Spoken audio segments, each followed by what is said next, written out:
Hello दोस्तों, dictation start होगी 3 second बाद।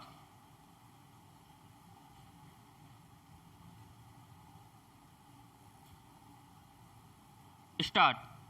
अध्यक्ष जी, विकास को गति देने के उद्देश्य से उदार अर्थनीति की घोषणा के परिणाम स्वरूप अगला वित्तीय वर्ष प्रगति की दृष्टि से बहुत ही अच्छा वर्ष होने जा रहा है। 1986-87 सातवीं योजना का दूसरा वर्ष होगा, जो नीतियों के कार्यान्वयन की दृष्टि से महत्वपूर्ण बताया जा रहा है। विशेषज्ञों तथा उद्योगों की राय है कि नई नीतियों का लाभ अगले वर्ष पूंजी निवेश के विस्तार तथा उत्पादन और निर्यात में वृद्धि के रूप में परिलक्षित होना चाहिए। वर्तमान स्थिति में नए करों के जरिए साधनों से वृद्धि की संभावना कम है, किंतु वित्त मंत्रालय को आशा है कि बचत तथा करों की वसूली से केंद्रीय राजस्व में वृद्धि होगी। 1986-87 की योजना के लिए 18,000 करोड़ रुपए की धनराशि की व्यवस्था का अनुमान है। राजस्व में वृद्धि तथा कीमतों की स्थिति को देखकर इसमें कुछ परिवर्तन किया जा सकता है। पैराग्राफ। बजट के घाटे तथा दो पूरक मांगों के आधार पर चालू वित्तीय वर्ष का घाटा 6,000 करोड़ रुपए तक पहुंच सकता है। वित्त मंत्रालय का अनुमान है कि करों की वसूली में वृद्धि से इसमें कुछ कमी की जा सकेगी। चालू राजस्व के आधार पर 1986-87 में बजट का घाटा कुल राष्ट्रीय उत्पादन का 0.2% से कुछ अधिक होने का अनुमान है। पैराग्राफ। इस समय अर्थव्यवस्था का मूल आधार कृषि उत्पादन है। यदि 1986-87 में औद्योगिक उत्पादन और निर्यात में वृद्धि नहीं हुई तो आर्थिक समस्याएं काफ़ी जटिल बन सकती हैं। चालू वित्तीय वर्ष में विदेश व्यापार का घाटा 600 करोड़ रुपए से अधिक होने जा रहा है। कंपनियों को करों में राहत तथा प्रोत्साहन उत्पादन और निर्यात में तेजी से वृद्धि के लिए दिए गए हैं। विशेषज्ञों का अनुमान है कि नई नीतियों का फल मिलने में समय लग सकता है। दूसरी ओर उत्पादन और निर्यात में अपेक्षित वृद्धि नहीं हुई तो विकास के लिए वित्तीय साधनों में वृद्धि करना बहुत कठिन हो जाएगा। यह खुशी की बात है कि वित्त मंत्रालय इस समय काफ़ी हद तक अनुमानों के आधार पर बजट की तैयारी में लगा हुआ है। वर्तमान अनुमानों के अनुसार 1985-86 में 5 वर्ष की दर से आर्थिक प्रगति का लक्ष्य पूरा होना कठिन दिख रहा है। यदि निजी क्षेत्र में पूंजी निवेश क्षमता का उपयोग तथा उत्पादन में वृद्धि हुई तो 1986-87 में 5% का लक्ष्य पूरा करने में मदद मिलेगी। पैराग्राफ। इस समय ऊर्जा की सप्लाई तथा परिवहन की स्थिति में सुधार से औद्योगिक उत्पादन को बढ़ावा मिला है, तो भी परिवहन तथा अनेक इंजीनियरिंग उद्योग मांग में कमी के शिकार हैं। योजना के कार्यान्वयन से उनकी स्थिति सुधर सकती है, किंतु निर्यात की दृष्टि से अंतर्राष्ट्रीय वातावरण अभी अनुकूल नहीं है। इसके कारण विदेश व्यापार के बारे में अनिश्चितता अगले वर्ष भी बनी रहने वाली है। दूसरी ओर आयात में भारी वृद्धि हुई है। इस वर्ष तो चीनी का भी आयात करना पड़ा है। इस तरह अगले वर्ष के लिए विकास की दृष्टि से स्पष्ट तौर पर कुछ कहना मुश्किल है। पैराग्राफ।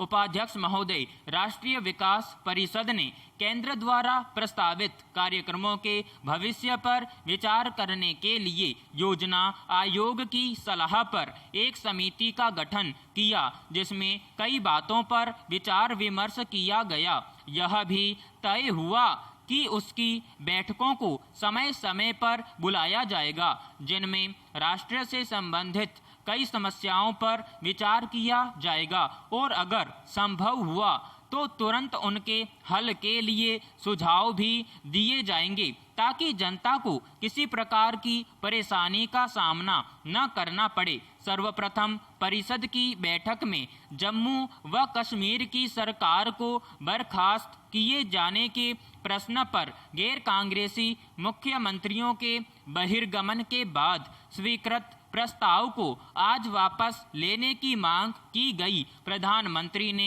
जम्मू कश्मीर के मुख्यमंत्री से अपील की कि वे इस घटना को भूल जाएं। उन्होंने आश्वासन दिया कि भविष्य में इस तरह की बातें नहीं दोहराई जाएंगी। पैराग्राफ।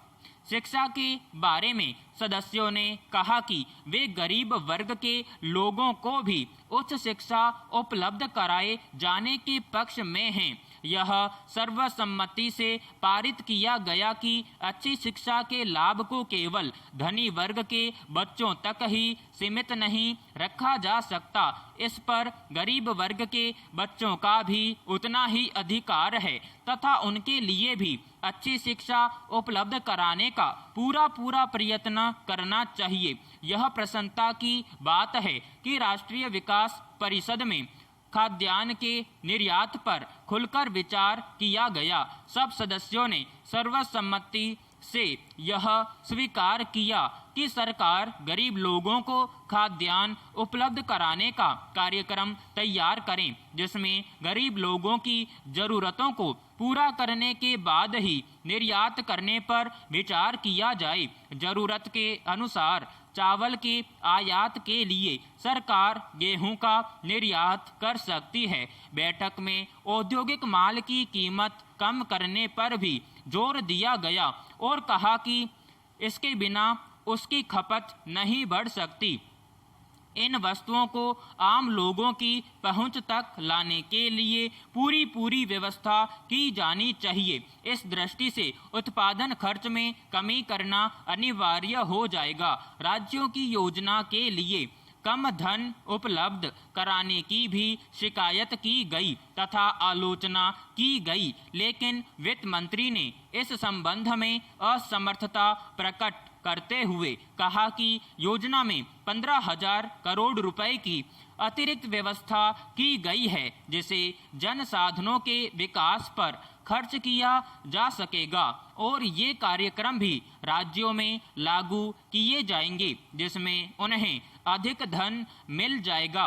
पैराग्राफ। सभी सदस्यों ने इस बात पर सहमति प्रकट की कि भुगतान संतुलन की स्थिति इस समय ठीक है। साथ ही उन्होंने प्रत्यक्ष करों से साधन जुटाने पर बल दिया। इस बात पर संतोष व्यक्त किया गया कि योजना विदेशी मदद पर निर्भर नहीं है, इसलिए अंतर्राष्ट्रीय मुद्रा कोष या किसी अन्य संगठन के दबाव में आकर नीतियां बदलने का कोई सवाल नहीं उठता। योजना आयोग के उपाध्यक्ष का यह आश्वासन प्रशंसनीय था कि 7वीं योजना में गरीबी उन्मूलन के कार्यक्रम का सही मूल्यांकन होगा, जो कि सही आंकड़ों पर आधारित होगा। साफ पीने के पानी की देश भर में व्यापक व्यवस्था की जाएगी। उन्होंने यह भी आश्वासन दिया कि भविष्य में बिहार जैसे अन्य गरीब राज्यों के विकास की ओर अधिक ध्यान दिया जाएगा। साधनों की उपलब्धि को ध्यान में रखते हुए उनके विकास के लिए सर्वाधिक मदद दी जाएगी। इसके साथ साथ पूर्वोत्तर राज्यों के आर्थिक विकास के लिए भी विशेष कदम उठाए जाएंगे। बैठक की समाप्ति पर सभी सदस्यों ने संतोष व्यक्त किया तथा प्रधानमंत्री, वित्त मंत्री और योजना आयोग के उपाध्यक्ष का धन्यवाद किया। विराम समाप्त।